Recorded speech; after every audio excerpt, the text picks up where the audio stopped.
She was excited to embark on a trip for a relationship that reignited a joy she thought was long lost. It was a journey of love, passion, and fantasies she never believed would come true. At 64, Evelyn Carter finally had a chance to escape a lonely world of emptiness and create unforgettable memories with her new 30-year-old lover, a man who seemed charming, attentive, and the perfect listener. Everything felt magical, the kind of fireworks romance she thought only existed in dreams. That night, at a rooftop party under the city lights, she believed his promises of a beautiful future together. But there was one plan he never revealed. A plan that would change everything, leaving her with a violated private part, torn underwear, a broken heart, and no one to hold on to. He thought she was just another easy prey for him and his rape gang. But what he didn't know was that scripts do not always play out as written. So, how could a night that began with love end in such an unspeakable betrayal? Before we continue, this is the Crime Catalogue. Stay tuned, and let us know in the comments where you're watching from. We'd love to hear from you. And don't forget to like, share, and subscribe so you never miss any of our upcoming stories. Evelyn Carter's story began far from the flashing lights of rooftop parties and whispered promises of romance. She was born and raised in Savannah, Georgia, a place where the Spanish moss dangled from the oaks like secrets waiting to be told. Her childhood was simple, almost picturesque. Sunday church services, family dinners, and a mother who taught her that love was sacred. Her father worked long hours, her mother was the quiet strength of the household, and Evelyn grew up believing that when she finally found love, it would last forever. In her 20s, she did what society expected.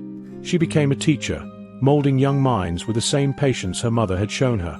Soon after, she married Michael Carter, the man she thought would be her forever. Together, they built a life. Holidays with family, a modest home filled with laughter, and dreams they swore would never break. But dreams, like glass, can shatter when least expected. Michael betrayed her trust in the cruelest way, abandoning not just his vows but the very foundation Evelyn thought her life was built upon. The divorce hollowed her. Friends comforted her, told her she was strong, told her she would find someone else. But years passed, and no one came. She grew older in the silence of her home, trading wedding anniversaries for birthdays spent alone. And with every year, her heart ached a little more for something she feared she might never find again: companionship, someone to truly see her. But Evelyn wasn't the only one scarred by Michael's betrayal. Their daughter, Lillian, was just a teenager when her father walked out. She learned early that love was not guaranteed, that men could vanish without warning, and that her mother's quiet resilience was both an inspiration and a burden. Lillian grew up wary, guarded, and sometimes frustrated with Evelyn's longing for love. To her, the world was harsh, and chasing companionship seemed like a dangerous game. But for Evelyn, loneliness was not just an empty seat at the dinner table. It was a shadow that followed her into every room. And loneliness, especially in women her age, is more than just a feeling. It is a vulnerability. Studies have shown that thousands of older women are targeted every year through online dating scams. They are promised romance, security, and companionship, but what they receive instead is manipulation, exploitation, and heartbreak. Evelyn had read those stories before, even shook her head at them. But reading about pain and living through it are two entirely different things. When she downloaded that dating app, she wasn't looking for trouble. She was searching for something simple. Someone to talk to, someone to laugh with, someone to remind her that at 64, she was still alive, still worthy of love. And when she matched with him, a 30-year-old man whose charm seemed endless, she let herself believe, just for a moment, that maybe her story wasn't finished yet. But what Evelyn never imagined was that her search for love would make her the perfect prey. Would you take the risk of online dating at 64, if loneliness weighed heavier than fear? Ryan Miller was just 30 years old, but he had lived a life filled with shadows. He was not the kind of man who built, who planted, who invested in tomorrow. No, Ryan drifted. A high school dropout who walked away from classrooms and responsibilities. He carried nothing with him except a restless hunger. He had traveled through states like a ghost: Nevada, Texas, Florida, never staying long enough to plant roots, always leaving just as questions began to form. To some, he was Ryan. To others, he was David. To a few unlucky souls, he had been Daniel. His life was a collection of false names, fabricated backstories, and broken connections. It was during one of these drifting years that he was noticed, not by an employer, not by a mentor who wanted to set him straight, but by a man who saw in him something darker. This mentor was not a teacher in the traditional sense. He was a recruiter. He understood that Ryan's lack of stability, his need for quick cash, and his eagerness to take risks made him useful. And so, with subtle persuasion and the promise of money and excitement, Ryan was pulled into something much bigger than his aimless wandering. A gang, a network that thrived on preying upon loneliness, manipulating emotions, and turning trust into a weapon. Ryan quickly adapted. His task was simple: to be charming, convincing, and patient. He was trained in the art of conversation, in mirroring emotions, in listening just enough to make a woman believe she was truly heard. While others in the gang handled logistics, surveillance, or the aftermath, Ryan became the face, the smile, the fantasy. He wasn't chosen because of his education or skills. He was chosen because he could play a role. And in this theater of deception, Ryan became the leading man. His Bumble profile was his stage. Every photograph was curated like a scene in a play. One image showed him hiking with the sun behind his shoulders, painting him as adventurous and full of life. Another captured him smiling broadly with a dog, borrowed from a neighbor, crafted to present warmth and reliability. In yet another, he wore a pressed shirt and stood in front of a car that wasn't his, exuding an aura of success. Nothing was authentic, but everything was calculated. He knew the type of woman they were targeting: women who longed for adventure, who wanted reassurance that life had not passed them by, who craved a kind of attention their years of loneliness had denied them. Evelyn Carter was exactly that kind of woman. At night, when silence filled her small apartment and her only company was the hum of the ceiling fan, Ryan's messages would arrive. They were never rushed, never careless. He had studied what she needed, and he gave it to her word for word. You deserve happiness. Age doesn't matter when two souls connect. I can't wait to show you how beautiful life can still be. These weren't spontaneous bursts of emotion. They were rehearsed lines from a predator's script, carefully chosen to disarm, to soothe, to intoxicate. And Evelyn, carrying years of heartbreak, wanted to believe. She needed to believe. But behind every late-night text, every compliment, every virtual embrace, Ryan's intentions were never about love. To him, Evelyn wasn't a partner. She was an opportunity. He didn't see her as a woman reclaiming joy. He saw her as a target with a savings account, a mark whose vulnerability could be spun into profit for himself and the gang. He knew the drill: gain her trust, feed her fantasies, then lure her into the trap. To Evelyn, Ryan Miller was the miracle she had prayed for. A charming young man who saw her not as a 64-year-old woman with fading dreams, but as a woman worthy of romance, worthy of attention. She let herself believe, because for the first time in years, someone was saying the words she had waited to hear. To Ryan, Evelyn was nothing but a transaction, one more entry in the ledger of deception he and his gang had perfected. And as their bond deepened, the stage was being set for betrayal far more sinister than she could ever imagine. To Evelyn, Ryan wasn't a scammer. He was a chance at love reborn. To Ryan, Evelyn was a target with a savings account. Would you trust someone 30 years younger if they said age doesn't matter? Ryan's charm had been slowly wrapping around Evelyn like silk, soft, alluring, but deadly in its intention. It started with laughter-filled messages, small compliments that seemed harmless, then promises that whispered of something more. And then, one evening, came the invitation: a rooftop party. He told her it would be intimate, just a few of his closest friends, people he wanted her to meet because she was special. For a woman who had spent years watching life from the sidelines, Ryan's words touched the rawest corners of her heart. Special, wanted, seen. Words that had the power to silence the little voice of doubt whispering in the back of her mind.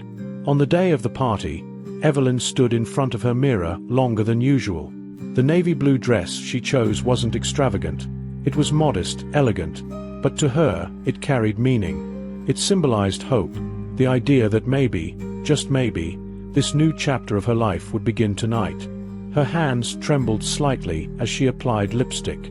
She told herself it was excitement, but deep inside, beneath the surface of anticipation, there was something else. A flicker of unease she didn't want to name. At 64, she reminded herself, opportunities like this were rare. Loneliness had been a long, uninvited companion. And now, here was someone reaching out, choosing her. So she pressed down the hesitation, slipped on her shoes, and stepped out the door. The rooftop was alive with music, laughter, and the hum of conversations. Lights twinkled against the night sky, glasses clinked, and strangers smiled too easily. To Evelyn, it seemed welcoming at first, like stepping into the warmth of belonging. But to Ryan, every detail had been rehearsed. The laughter wasn't spontaneous. The smiles weren't genuine. Even the friendly handshakes carried the chill of accomplices who already knew their role in his performance. Ryan stayed close to her side, guiding her through the crowd with a protective hand at her back. His words were casual, smooth, yet every phrase was calculated to keep her calm, to keep her trusting. "See, I told you they'd love you. You're the brightest one here tonight." What Evelyn didn't realize was that she was no guest of honor. She was walking into a carefully constructed snare, an illusion of safety designed to hide a devastating truth. And as the night wore on, with laughter echoing against the city sky, Evelyn Carter was taking her first steps into a nightmare from which there would be no return. Would you have gone, if it were you? Would you have silenced that small, nagging doubt in the pit of your stomach, just for the chance to feel wanted again? Behind the polished smiles and smooth words, Ryan was never acting alone. He was a cog in a larger machine, an underground syndicate that thrived on charm, lies, and desperation. The group was not bound by formal contracts or headquarters, but by a shared hunger for easy money and a chilling disregard for human life. Operating across Georgia, Florida, and the Carolinas, they recruited men like Ryan, handsome, persuasive, often drowning in financial debts or living double lives. To these men, deception became not only a skill but a livelihood. They were trained, if not explicitly then through shared experience, in how to mirror loneliness back at their victims until trust was earned and wallets were opened. Investigators would later uncover the patterns. Older women, often widowed or divorced, who craved companionship more than anything else. The men would shower them with attention, weaving stories of future plans, whispered affection, and promises of security. The goal was simple: gain access to bank accounts, siphon away pensions, or bleed them slowly under the guise of shared dreams. But the schemes didn't always end in financial ruin. When some women grew suspicious or pushed back, fear was the next weapon. Threats, intimidation, and, in the darkest cases, permanent silence became part of the playbook. For the syndicate, every woman was a mark, and every emotion she felt was currency. The authorities had long suspected the existence of such a network, but suspicion was not proof. Women vanished after dates. Others emptied their savings before retreating into silence, too ashamed to admit what had happened. Case files piled up, connecting widows from Georgia to retirees in Florida, yet no clear thread tied them together. To outsiders, these were isolated tragedies. To those inside law enforcement, they were puzzle pieces without edges, fragments of a far bigger, darker picture. But hidden in the shadows, the syndicate remained confident in its invisibility. They had refined their strategies to near perfection, confident that shame and silence would bury their crimes deeper than any grave. And perhaps, had it not been for the night of September 9th, their system would have remained untouchable. That evening, the machine they had built so carefully left behind a trail that no amount of fear, silence, or erasure could cover. And so the question lingers, both haunting and urgent. In a world where predators study your loneliness like a manual, how much of yourself would you dare to reveal to someone you met on an app? That night, the rooftop was alive with laughter, clinking glasses, and the low hum of music. For Evelyn, it was both dazzling and disorienting. The city lights shimmered across the skyline, and for a brief moment, she felt a flicker of youth return. She moved carefully among the crowd, clutching her glass of wine, dressed in the navy blue gown she had chosen so thoughtfully just hours before. She smiled politely at strangers, most of them far younger than her, but Ryan's presence made her feel safe, or at least, she wanted it to. He leaned in close, speaking softly, with a charm that masked the calculations churning behind his eyes. He was attentive, refilling her glass before she could decline, his hand occasionally brushing against hers, grounding her with that familiar illusion of intimacy. What Evelyn did not see was the choreography. This was no ordinary party. It was a stage carefully set by men who knew how to blend luxury with danger. Ryan's associates were scattered among the guests, appearing as casual partygoers, but each had a role, one to distract, another to watch, another to wait. To Evelyn, they were strangers in a room. To Ryan, they were the gears of a machine. As the night wore on, Evelyn began to notice the haze. Her thoughts dulled, her limbs heavier than wine alone could explain.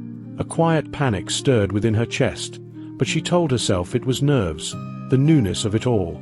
Ryan leaned closer, his smile steady, his voice a low whisper promising comfort.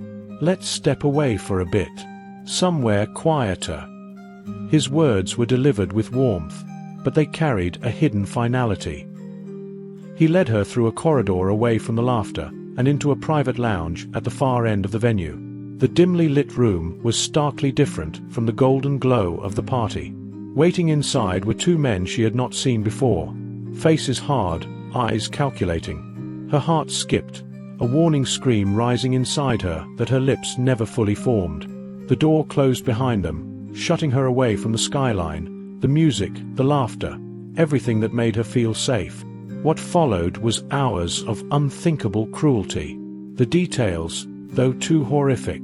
The first to assault Evelyn was Ryan. His preparation was cold and calculated.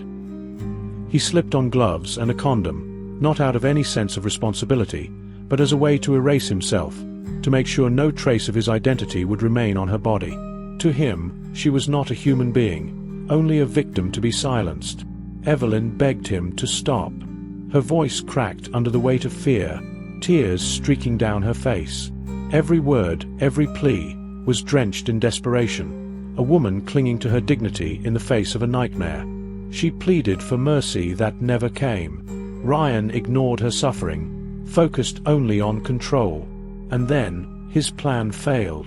The condom tore in the act. A moment of arrogance became the very mistake that would expose him later. What he believed to be invisible would, in time, become undeniable evidence against him. When Ryan was finished, the others followed without hesitation, each taking turns as if her pain were nothing more than a cruel game to them. Evelyn's body trembled under the repeated assaults, her voice growing weaker with every desperate plea. At first she screamed, then she cried, then only soft whimpers escaped her lips. Her tears streaked into the sweat on her face as her strength began to fade. The violation seemed endless, each new torment pushing her closer to the edge of consciousness. In those final moments, Evelyn's eyes fluttered, her spirit overwhelmed by agony and exhaustion, until she could fight no more. Slowly, she slipped into unconsciousness, not out of peace, but out of her body's desperate attempt to shield her from further pain. The violation was not just physical. It was the crushing of her spirit, the shattering of trust, and the deliberate silencing of her humanity. Evelyn's cries hung in the air, unheard by the world outside, but echoing as proof of the horror she endured. Evelyn was stripped of dignity and humanity by men who thrived on domination and the perverse thrill of power. The wine that once sparkled in her glass now burned as poison in her blood, robbing her of clarity and strength. She had walked into this night believing she was desired, cherished, maybe even loved. What she met instead was the raw face of predation. For Ryan and his accomplices, it was not only about violence, it was about control. They thrived on turning affection into a weapon, trust into a trap, Predators of this kind did not see women like Evelyn as people with histories, families, or futures. They saw opportunity. Vulnerability was currency, and they knew how to spend it. Evelyn's final hours were not simply an act of violence, but a cold transaction, paid in the currency of her hope. By dawn, the facade collapsed. The rented rooftop had emptied, the guests long gone, the city returning to its morning rhythm. When hotel staff entered the private lounge the next morning, what they found was the aftermath of the syndicate's cruelty. Evelyn's body lay lifeless, her dress torn, her skin marked by violence. The stillness in the room told a story of struggle and silence. Forensic investigators later described the scene in clinical terms: catastrophic internal injuries, evidence of prolonged assault, toxicology confirming a cocktail of sedatives mixed with alcohol. But beyond the sterile reports, there was the undeniable truth of a life extinguished. A mother, a woman who once laughed, who once dreamed, reduced to case numbers and photographs. Yet within that brutality lay the seeds of the gang's undoing. Their arrogance had left traces: microscopic evidence, fingerprints smudged on glass, surveillance cameras recording shadows of movements they believed invisible. The syndicate had taken Evelyn's life, but in doing so, they had sown the very trail that would expose them. What they didn't know was that the very violence they inflicted left behind their undoing. If you were the investigator finding this scene, where would you even begin? The sterile silence of the forensic lab contrasted sharply with the chaos Evelyn had endured just hours before. Under the harsh glare of fluorescent lights, the team began their meticulous work. Every swab, every scrape, every fiber mattered. And then, in the midst of their careful cataloguing, the first crucial clue surfaced: a semen sample recovered from Evelyn's body. To the untrained eye, it was just another evidence bag, sealed and numbered. But to investigators, it was a potential key to unlocking a nightmare hidden behind digital screens and charming smiles. Weeks of waiting gave way to a moment of revelation. When the lab results came back, they carried the quiet but seismic weight of truth. The DNA matched a man with a name that sounded ordinary enough: Ryan Miller. He wasn't new to the system. Years earlier, he had been arrested in Florida on a minor charge that barely registered at the time. But now, that overlooked entry in the database roared back with significance. For the first time, investigators had a name to pin to a face, and behind that face, a trail of devastation waiting to be uncovered.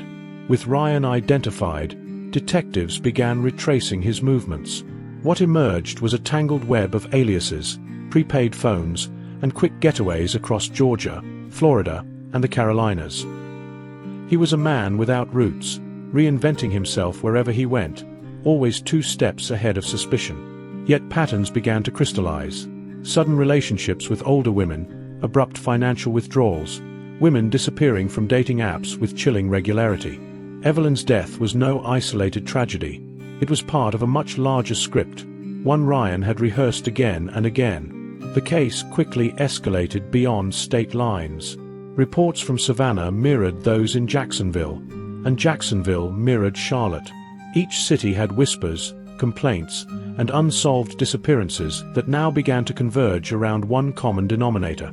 It was bigger than one smooth-talking predator. It was a syndicate, and Evelyn Carter's case had finally cracked it open. The FBI entered with urgency, classifying the operation as organized sexual and financial exploitation. Agents who had spent years chasing rumors of an underground network now had a tangible lead. Evelyn, unknowingly, had become the linchpin investigators needed.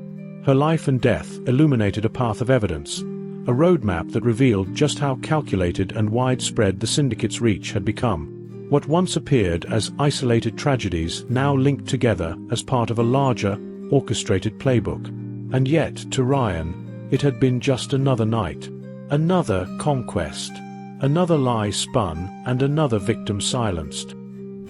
He could not have imagined that the very violence he inflicted would betray him. That DNA left behind, that carelessness born of arrogance, would be the crack investigators needed.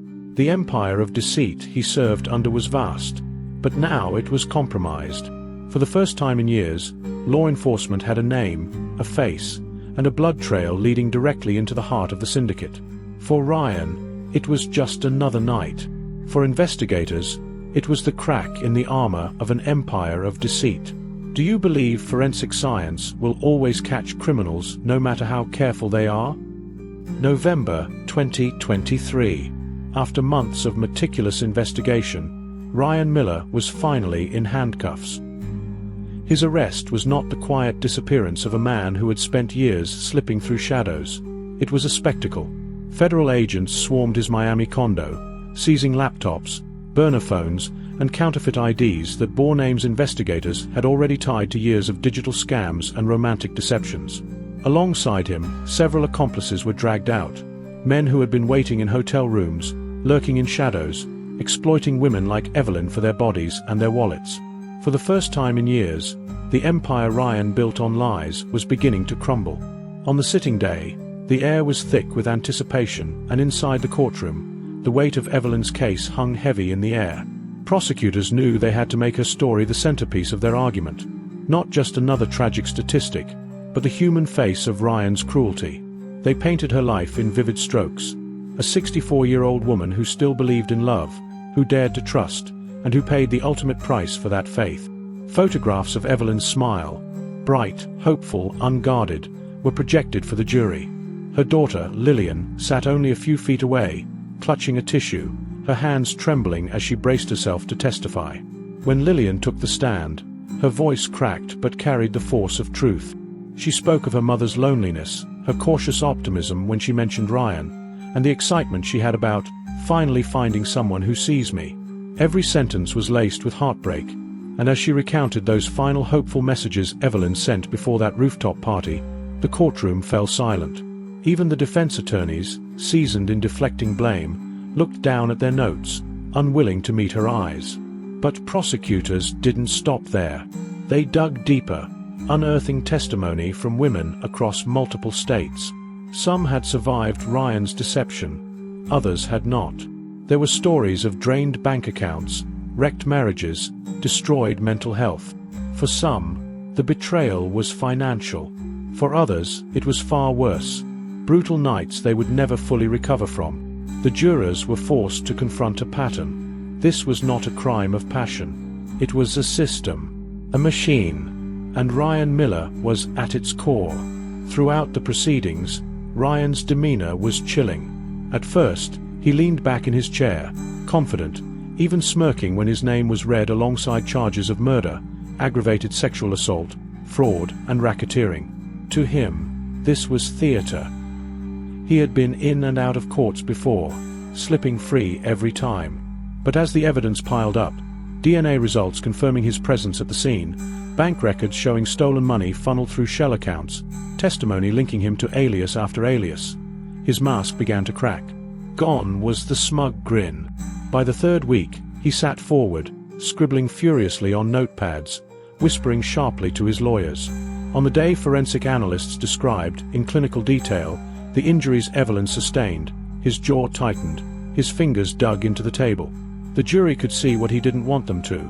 The unraveling of a man who built his life on control, now losing it piece by piece. When closing arguments began, prosecutors delivered a blow that resonated far beyond legal jargon. They told the jury, Evelyn Carter was not naive. She was hopeful.